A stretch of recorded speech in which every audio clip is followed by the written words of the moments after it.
G'day, my name's Steve Rosskelly. I'm a New South Wales commercial lobster fisherman. I currently use over 100 ARC1s in my operation. I've just gone through the process since Marco's come over to give a backup service to me of changing codes that are relevant to me, numbers that are easier. Is just going through the process of servicing if you have problems or whatever. So originally I bought 50, and once I started using the 50, and I know another mate of mine, Scott Wesley, down on the south coast, he's using over 150 of them. I thought, well, bugger it, let's go again. So I bought another 50. Why did you buy them? I bought them through Desert Star. But I mean, why? What's the reason? Well, I looked at it this way: is you have the dramas of theft, is ships, entanglement with whales, shit like that. There's a multiple reasons. It's not just one reason saying this is the reason. It's just I looked at this is where it's at. Is I can put the gear down when I want to go back to it.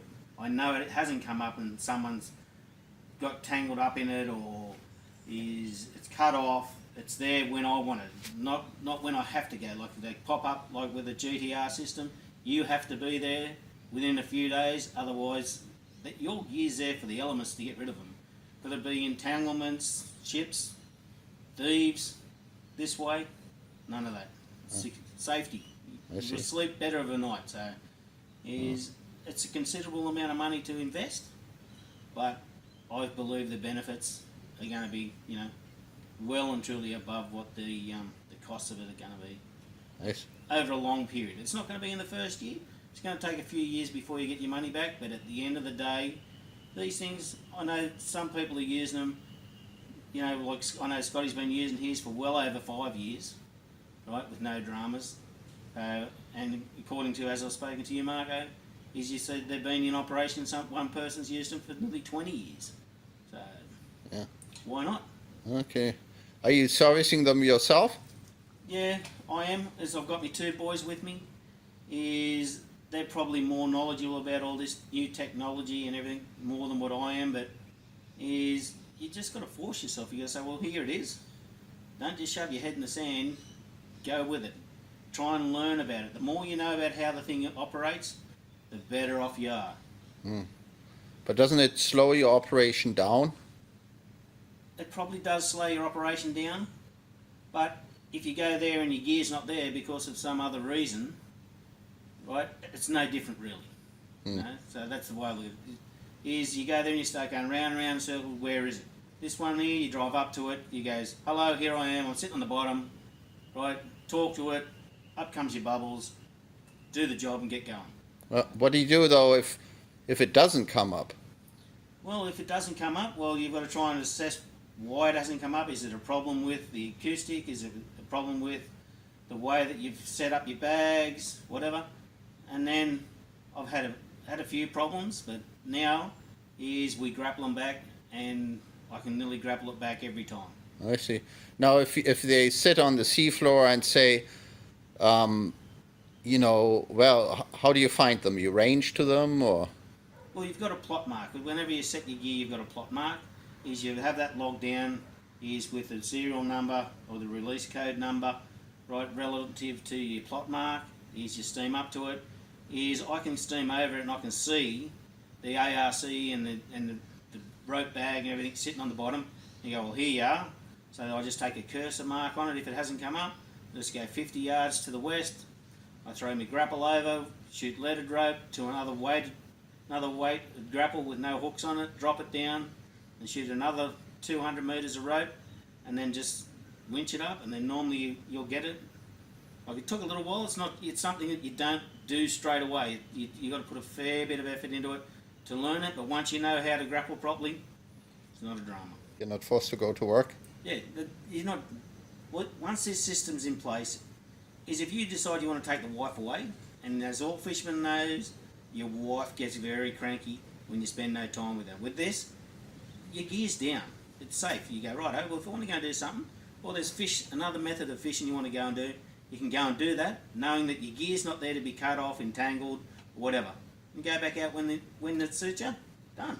So you're saying if you have the static buoys, you don't feel your gear is safe, but if you have this, then you feel your gear is safe? Exactly.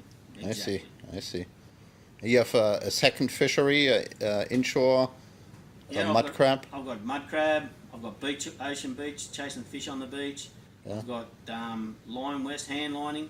It's Right. just, once you know that this is going and it's up, in the water, is if something happens and the fish are running, Yeah, you can go and concentrate on something for another couple of weeks. yeah, Whilst your traps on the bottom, they're still catching. yeah. So that's working for you. You're making money out of that, right? And you're making money somewhere else. Yeah. So that sort of goes towards the cost of this as well. Like if you want to look at the big picture. Uh-huh. So, And you're not concerned yet that all this expensive equipment is going to go missing? That you no lose one it? can get it. Huh? You can. Once it's on the bottom, it's there until I go back and say, "Come on, up you come, Bubbles." Yeah, all right. And so even if it gets entangled down there and the bubbles don't come up, you can reliably get it still? 100%. 100%, huh? In this season, 100% recovery rate. I see. Can you fish in higher currents with this than with the static setup, or? I haven't. I've done it once. This, like Scott says, yes. This is an added benefit, right? I haven't had this season the chance to use it. I set one off once just as a trial to see what was going on. That was sort of I done it early just to see what had happened, and in 60 fathoms of water I got my gear in 2.5 knots of current, and that's why, like a lot of people, as you can see, I've set up a specific work area so that I can maintain my own gear. So I've got 2 young boys. If they want to keep going, this has to keep going. If I can keep it going for 20 years, what is it? $100 a year. Cost me $2,100 for a unit. If I get it going for 20 years, it's cost me $100 a year, and I reckon that's a cheap investment. Do you figure you can keep it going? I mean, is the system designed? Does it look rugged enough to you? It can go 20 years, or? Certainly, in the 2 years that I've been using it, it's definitely solid enough. It's just 2 O-rings on each end, titanium. As long as you maintain it, it's like anything. If you just run a boat and don't maintain it, it's going to fall apart around your ears, and you're not going to get the life out of it.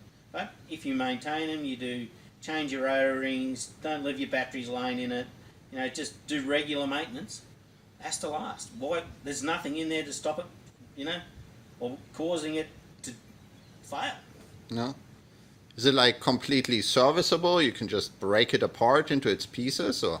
Yeah, well, as you can see, it's just I've had all of these apart, both ends apart. There's an O-ring on each end. There's battery packs. You've just got your battery packs, sonar transducers. You can check them, change them. It's just, electronic boards. If you have a board go, and it doesn't and fails, and you happen to grab it back, what is it? $500 for a board, right? And away you got a brand new system again. Mm-hmm.